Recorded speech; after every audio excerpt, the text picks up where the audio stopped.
Hello everyone, good evening. I'm Namit Mathur and I've secured All India rank 395 in UPSC CSC 2024 and I'm looking to improve my rank maybe this year. And first of all, I would like to thank UPSC Time India for providing me this platform and opportunity to talk to future aspirants as well as share my strategy and my tricks or things that I have done during my preparation. So I'll start with a very brief introduction of mine, and then I'll proceed to my general strategy for the prelims and the mains examination. As I said, I've secured All India rank 395 and this was my second attempt. First attempt में mains prelims नहीं हुआ था, and this was my first mains, and then uh, I was fortunate enough to pass the mains, went to the interview and secured 188 marks in interview, and that's how it was. So starting with my educational background, I was born and brought up in Ajmer, and I was born and brought up in Ajmer, and then I did my schooling from here only, and then I moved to Delhi for my graduation and post graduation in political science. I did my graduation from Dayal Singh College and post graduation from Kirodimal College. After that, I started my active preparation from after my post graduation in 2022, and I was asked to talk about my UPSC journey. So, like for every one of us and for many of us, it has been a long 2-3 years journey, and but one which has been very empowering for me on knowledge creation and on other fronts. How do you feel empowered when you gain different knowledge, when you gain different viewpoints? And I was really fortunate to have really wonderful people around me, from my immediate family to my friends to all my near ones, because वो जैसे बोलते हैं कि it's not just the individual जो prepare करता है, पूरी family actually preparation stage में होती है, starting from patience to perseverance, and really fortunate कि मुझे उतना स्पेस मिला, उतना टाइम मिला to actually fail once and then give attempt again. And because cycle इतनी लंबी है इस पूरे एग्जाम की, then that it definitely takes a toll on your mental health, but still it's about people around you, and really fortunate for them, really fortunate for them. uh, so beginning with my preparation, it's first of all, in general, what I want to talk about is that this entire examination takes time. And जैसे कि आप सबको पता है कि पूरी cycle 1 साल चलती है, बट उसके पहले आपको एक्टिव प्रिपरेशन 1-1.5 साल की होनी चाहिए. सो 12 to 18 months जितना मेरा एक्सपीरियंस रहा है is the ideal time period जितना आपको देना पड़ेगा. एंड थोड़ा सा ये टायरिंग हो जाता है, बट स्टिल बात वही है कि this is the minimum time period according to me, जिसमें आपको अच्छे से प्रिपरेशन का टाइम मिलता है, स्पेस मिलता है गलतियाँ करने का, उससे सीखने का. And according to me this journey is more about knowing yourself also, कि आपके क्या स्ट्रेंथ्स हैं सब्जेक्ट्स वाइज ऑल्सो, और आपके क्या लिमिटेशंस हैं, आप कितने घंटे पढ़ पा रहे हो, कितना आप में एनर्जी है, क्या आपके स्ट्रॉन्ग पॉइंट्स हैं एग्जामिनेशन में या पेपर में, and then working on them. Because market में बहुत सारी स्ट्रेटजी हैं, मार्केट में बहुत सारे स्टैंडर्ड्स हैं, बट इट्स मोर अबाउट कि आप सबसे अपने अपने इनपुट्स लें. Even for this video also it's type of a disclaimer कि whatever I am going to talk about is more about my own experiences, and it's more about how I am as an individual, जो मैंने experience किया है अपने बारे में, या फिर जो मैंने सीखा है अपने बारे में. It may not work for you, some other thing may work for you, right? But you have to get the best information and then work upon that according to your own profile, your own interest, your own background, like.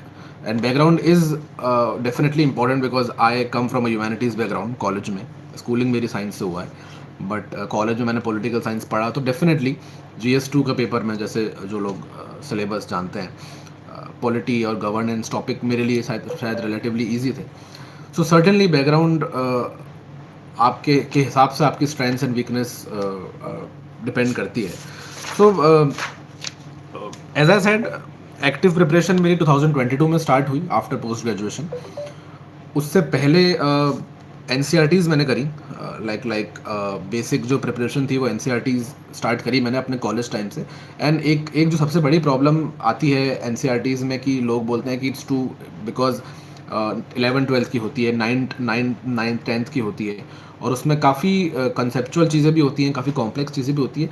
First of all मेरा जो experience रहा है, NCERT को कभी भी as a text book की तरह ना पढ़ के, अर्ली स्टेज ऑफ प्रिपरेशन में जो अभी अर्ली स्टेज में है, उसको एज अ नॉवल की तरह अगर पढ़ो, उसको as a just a knowledge creation की तरह पढ़ो। बिकॉज क्या होता है कि अगर हम सिर्फ स्टार्टिंग से नोट्स बनाने लगेंगे या स्टार्टिंग से बहुत कॉम्प्लेक्स चीज़ें पढ़ने लगेंगे, तो हमारे दिमाग में एक स्टोरी नहीं बनती है। आपको पॉलिटी पढ़ने के लिए पहले समझना पड़ेगा कि पार्लियामेंट है, तो पार्लियामेंट में 2 हाउस होते हैं, लोकसभा, राज्यसभा। तो वो स्टोरी डेवलप करने के लिए आपको एनसीईआरटी से स्टार्ट करोगे तो बेटर रहता है। एक दिमाग में फ्रेमवर्क बन जाता है, एक दिमाग में ढांचा बन जाता है कि ये चीज़ें हैं मोटा मोटा। ज़रूरी नहीं है कि आपको बहुत डिटेलिंग पता हो उस टाइम पे, बट अगर आपको एक ढांचा पता है तो बाद में जब आप एक्टिव प्रिपरेशन करोगे, किसी कोचिंग के साथ या फिर सेल्फ प्रिपरेशन करोगे, तो उस स्ट्रक्चर में आप अपने खुद का कंटेंट भर पाओगे। तो एनसीईआरटीज़ को बहुत लाइटली रीड करो, जैसे कि आप एक टारगेट ले सकते हो स्टार्टिंग में कि मैं एक दिन में 10 पेज पढ़ूंगा या 20 पेज पढ़ूंगा। अगर आप कॉलेज कर रहे हो, साथ में पोस्ट ग्रेजुएशन कर रहे हो, ग्रेजुएशन कर रहे हो, तो कम टाइम मिलता है, बाकी एक्टिविटीज़ भी करनी पड़ती हैं, पढ़ाई करनी पड़ती है। तो उस टाइम पे आप एनसीईआरटीज़ को एज ए नॉवल की तरह लो कि 10-20 पेज रोज पढ़ना है। एक बेसिक क्रक समझना है मुझे कि क्या क्या है चीज़, क्या है हिस्ट्री में, इंडिया की हिस्ट्री में क्या है, पॉलिटी में क्या है, ज्योग्राफी में क्या है, एंड फिर आगे बढ़ जाओ। ठीक है, तो एक बेसिक आपका फाउंडेशन वहाँ से क्लियर हो जाएगा। और ये सब चीज़ें बहुत स्टार्टिंग में लगता है कि शायद एक्स्ट्रा है, बट ये सब चीज़ें आगे जाके बहुत हेल्प करती हैं। स्पेसिफिकली जैसे पर्सनली मैंने 11th एंड 12th की हिस्ट्री की एनसीईआरटी करी थी। ओल्ड एनसीईआरटीज़ जो थी, आर एस शर्मा की थी, आई थिंक एंशंट हिस्ट्री की, और सतीश शर्मा थी, if I am not mistaken. But जो ओल्ड एनसीईआरटीज़ है 11th-12th हिस्ट्री की, वो मैंने फॉलो की है। ज्योग्राफी की मैंने 9th to 12th एनसीईआरटी करी है, बिकॉज ज्योग्राफी में थोड़ी कंसेप्चुअल नॉलेज है, तो वो समझने के लिए अगर 9th-10th की भी पढ़ेंगे तो आई थिंक बेटर रहेगा। मैंने पढ़ी थी, और कंसेप्ट कुछ समझ में नहीं आया तो आप यूट्यूब पे बहुत सारे रिसोर्सेज हैं, उस पर आप समझ लीजिए। पॉलिटी की एनसीईआरटी मैंने नहीं करी थी, बिकॉज मेरा बैकग्राउंड था पॉलिटिकल साइंस का। इकोनॉमिक्स की, मैक्रो इकोनॉमिक्स की मैंने एनसीईआरटी करी थी। और to be very honest, NCERT से डायरेक्ट क्वेश्चंस आए हैं 2024 के प्रीलिम्स में भी, और उससे पहले भी आए हैं। तो बिल्कुल एनसीईआरटी से डायरेक्ट क्वेश्चंस हो जा रहे हैं। मनी मल्टीप्लायर का क्वेश्चन फॉर एग्जांपल इकोनॉमिक्स में है, वो एनसीईआरटी की बुक में है। शायद वो नोट्स में इतना नहीं मिलेगा जो कोचिंग के नोट्स में है, बट वो एनसीईआरटी में है। तो एनसीईआरटी पढ़ना इसलिए इंपॉर्टेंट होता है इन 4 सब्जेक्ट की: economics, history including modern and ancient, geography, polity optional if you don't have that background. मैंने नहीं पढ़ी थी बिकॉज मेरा बैकग्राउंड नहीं था। Secondly, beginning of the preparation में न्यूज़पेपर का भी एक बहुत बड़ा रोल रहता है। मेरी न्यूज़पेपर पढ़ने की हैबिट कॉलेज से है, अंडरग्रेड से है। तो स्टार्टिंग में, बिकॉज एक मुझे डेफिनेटली एक मेरा ये विजन था कि मैं यूपीएससी की प्रिपरेशन करूंगा अगले 2-3 सालों में, तो न्यूज़पेपर को मैंने पढ़ना स्टार्ट करा। और अगेन एनसीईआरटी की तरह ही न्यूज़पेपर को भी अगर कम लेबोरियस तरीके से पढ़ा जाए और ज़्यादा एक स्किम करा जाए कि स्टार्टिंग ऑफ द प्रिपरेशन में, कि आपको एक आइडिया लग रहा है कि आसपास आपके हो क्या रहा है, बिकॉज वो ज़्यादा इंपॉर्टेंट होता है। हम कभी कभी क्या करते हैं कि एनसीईआरटी के एस्पिरेंट्स रहते हैं कि नोट्स बना लेते हैं, या फिर एनसीईआरटी को आप मार्क कर दें सिमिलरली न्यूज़पेपर में। तो उसको ना करके उसको एज अ नॉलेज क्रिएशन के लिए लो स्टार्टिंग में, तो ज़्यादा बेटर होता है। उससे आपकी हैबिट डेवलप होती है, नॉट ओनली नॉलेज वाइज भी, बट न्यूज़पेपर पढ़ने से इन जनरल भी आपकी लैंग्वेज डेवलप होती है। और जो जार्गन्स होते हैं, आप इंग्लिश में कुछ जार्गन्स लिखते हैं, कॉन्स्टिट्यूशनल मोरालिटी, अब ऐसे वर्ड जो हैं आपको न्यूज़पेपर में मिलेंगे। आपको द हिंदू अगर आप पढ़ते हैं, इंडियन एक्सप्रेस पढ़ते हैं, हिंदुस्तान टाइम्स पढ़ते हैं, कोई भी न्यूज़पेपर जो आप जिसमें आप कंफर्टेबल हो। मैंने द हिंदू और इंडियन एक्सप्रेस फॉलो किया है रेगुलरली। तो आपको वो टेक्निकल जार्गन्स पता पड़ेंगे, और उस पता पढ़ने के बाद आपके दिमाग में वो बैठेगा। तो स्टार्टिंग ऑफ द प्रिपरेशन में न्यूज़पेपर पढ़ना लैंग्वेज क्रिएशन के लिए बहुत इंपॉर्टेंट होता है, जो मेंस एग्जामिनेशन में स्पेसिफिकली काम आती है। उसके बाद जैसे मैंने अपनी 2022 के बाद जब प्रिपरेशन स्टार्ट करी, तो मैंने विजन आईएएस से मेरा फाउंडेशन कोर्स था, तो उनके नोट्स भी मैंने बहुत रेगुलरली फॉलो करे हैं, मेंस में भी और प्रीलिम्स में भी। और स्पेसिफिकली अगर प्रीलिम्स की बात करूं तो अगर बहुत जनरल बात करूं तो प्रीलिम्स इज़ डेफिनेटली जो एक फज रहता है about current affairs. Definitely current affairs important हैं, मेंस में भी इंपॉर्टेंट है, प्रीलिम्स में भी इंपॉर्टेंट है, बट प्रीलिम्स भी और मेंस भी दोनों एग्जामिनेशन स्टैटिक पोर्शन से ही निकलेंगे, जितना मेरा एक्सपीरियंस है। क्योंकि स्टैटिक पोर्शन ऐसा है कि जैसे अगर आप प्रीलिम्स एग्जामिनेशन को अगर आप एनालाइज करेंगे तो अराउंड 35 to 45 क्वेश्चन हर साल आपके स्टैटिक पोर्शन से आ रहे हैं। स्टैटिक पोर्शन मतलब जो बुक्स में है, जो स्टैंडर्ड बुक्स में है, जिस जो कंसेप्चुअल नॉलेज के बेसिस पे जो चेंज नहीं होता। अर्थक्वेक कैसे फॉर्म में होता है, उसके क्या कंडीशंस होते हैं, ये एक स्टैटिक नॉलेज है, ये आपको पता होनी ही चाहिए, नॉन नेगोशिएबल। पार्लियामेंट में लोकसभा और राज्यसभा की पावर्स में क्या डिफरेंस है, ये स्टैटिक नॉलेज है, ये चेंज नहीं होगी, ये बुक्स में है। सो सबसे बड़ी जो एक मेरा टेक अवे है वो ये है कि स्टैटिक जिसका स्ट्रांग होता है, करंट अफेयर्स उसका ईजिली मैनेज हो जाता है, और स्टैटिक से ही आपके प्रीलिम्स के क्वेश्चंस, प्रीलिम्स का पेपर निकलेगा। Because static examination is prelims examination is not about कि आप बिल्कुल ऑल आउट चले जाओ, आपको वहाँ पे 150 या 200 मार्क्स नहीं स्कोर करना है। It's just a qualifying paper, आपको सिर्फ कट ऑफ क्लियर करनी है। और जो ट्रेंड रहा है पिछले कुछ सालों में, इट्स मोर अबाउट कि नेट 45 क्वेश्चन अगर आपके सही हैं, बिकॉज 90 के आसपास कट ऑफ रह रहा है फॉर अनरिजर्व्ड, 90 के आसपास अगर आपके मार्क्स आ रहे हैं अप टू 200, तो आप क्वालिफाई कर रहे हो, आपका एम क्वालिफाई करना है। तो यू हैव टू स्ट्रेटेजाइज कि आपको नेट 45 to 50 क्वेश्चन सही करने हैं मिनिमम नेगेटिव मार्क्स के साथ। तो स्टैटिक उसके लिए बहुत ज़्यादा इंपॉर्टेंट है। तो उसके लिए जैसे कि जैसे प्रीलिम्स में जो मेजर सब्जेक्ट्स हैं वो हैं आपका पॉलिटी, आपका हिस्ट्री जिसमें मॉडर्न है, आर्ट एंड कल्चर है, geography, environment, science and tech, और इकोनॉमिक्स डेफिनेटली। तो इन सब सब्जेक्ट्स के अगर आपके स्टैटिक बहुत स्ट्रांग है, आपकी कंसेप्चुअल क्लैरिटी है, तो आपके लिए काम बहुत आसान हो जाएगा। ज़्यादातर लोग अकॉर्डिंग टू मी ज़्यादा फंसे रहते हैं प्रीलिम्स के उसमें, बिकॉज बहुत सारे सोर्सेज के साथ और बहुत ज़्यादा फोकस करते हैं वो करंट अफेयर्स पर, मे बी, या अलग मैगजीन्स करने के लिए ज़्यादा फोकस आपका स्टैटिक पर होना चाहिए, और उनके मल्टीपल रिविजन्स आप करेंगे तो आप ज़्यादा बेनिफिशियल रहेगा। और स्टैटिक इसलिए भी इंपॉर्टेंट है बिकॉज इसका प्रिडिक्टेबल है, मतलब हर साल क्वेश्चन वो पूछ रहे हैं। करंट अफेयर्स के साथ प्रॉब्लम ये है कि it is not predictable. Current affairs मान लो आप मार्केट में जितनी भी मैगजीन्स हैं, जितने भी कोचिंग सेंटर्स हैं, सबकी अगर आप मैगजीन्स भी कर लोगे, प्रैक्टिकली पॉसिबल नहीं है, लेट्स अज्यूम आप कर लोगे, तो भी you can not predict current affairs में क्या आएगा। It can be very random, it can be very random species. 2023 में ओरंगटन की स्पीशी का कुछ क्वेश्चन पूछ लिया, अब वो किसी भी मैगजीन में डायरेक्टली नहीं था। तो it is current affair is just like it's like a bet, बहुत रैंडम है। उसकी आप प्रिपरेशन एक स्पेसिफिक मैगजीन से करो, उस पर ट्रस्ट रखो, बस ख़त्म। Static preparation, static revision is the way forward. मैंने जो सोर्सेज यूज़ करे, पॉलिटी में स्टैंडर्ड बुक है लक्ष्मीकांत, मैंने उसको फॉलो किया है, प्लस कॉन्स्टिट्यूशन ऑफ इंडिया की जो ओरिजिनल PDF है उसको भी आप साथ में खोल के बैठोगे तो आपको बहुत बेनिफिट होगा, क्योंकि डायरेक्टली क्वेश्चन पूछा जाता है कि is this word present in the constitution of India. तो अगर आप आर्टिकल पढ़ोगे, फंडामेंटल राइट्स जैसे आप पढ़ रहे हैं, कोई भी स्टैंडर्ड बुक से पढ़ रहे हो, Laxmikanth, let's say if you are reading article 19 पढ़ रहे हो, उसके साथ साथ आप ओरिजिनली भी पढ़ो कि वो कॉन्स्टिट्यूशन में क्या लिखा हुआ है, क्योंकि डायरेक्ट क्वेश्चन कॉन्स्टिट्यूशन से आ रहा है सिलेबस में, लक्ष्मीकांत नहीं है सिलेबस में, कॉन्स्टिट्यूशन ऑफ इंडिया है। तो अगर आप वो करोगे, कॉन्स्टिट्यूशन को साथ में रखोगे, तो बहुत बेनिफिशियल होगा। साथ साथ इकोनॉमिक्स में कंसेप्ट बहुत इंपॉर्टेंट है। इकोनॉमिक्स में डायरेक्टली आप इन्फ्लेशन, इंटरेस्ट रेट, इस तरीके के लिंक्स आ जाते हैं। तो कंसेप्चुअल नॉलेज इकोनॉमिक्स में क्रिएट करना बहुत इंपॉर्टेंट है। Start from NCERTs, macro economics की आई थिंक 11th या 12th की NCERT है, वो कंप्लीट करिए। एंड देन मार्केट में जैसे मृणाल सर के नोट्स काफ़ी फेमस है, मैंने भी कुछ फॉलो करे हैं।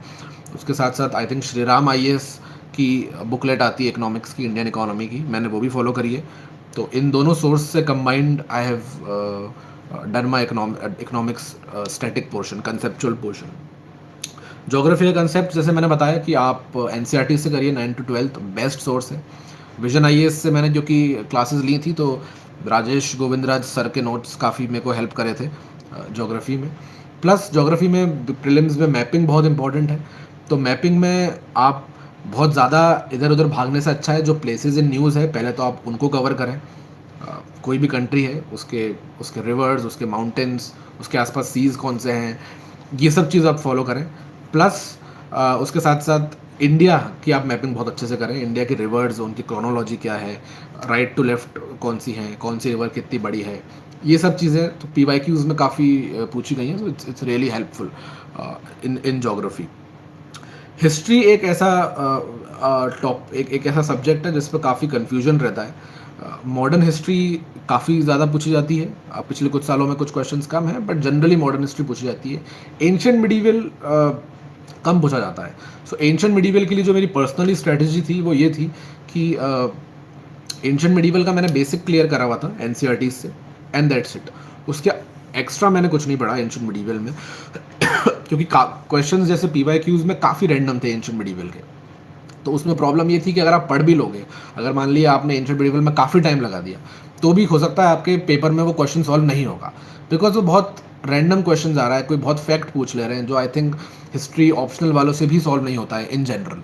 सो उस हिसाब से आप सिर्फ बेसिक एंशिएंट मिडीवल कवर करिए, बिकॉज इनपुट आउटपुट रेशियो नहीं है। आप ज़्यादा टाइम तो दे देंगे, बट हो सकता है फिर भी 3 क्वेश्चन एंशिएंट मिडीवल का है, हो सकता है फिर भी वो सॉल्व नहीं हो। सो इट्स बेटर कि आप बेसिक कवर करें।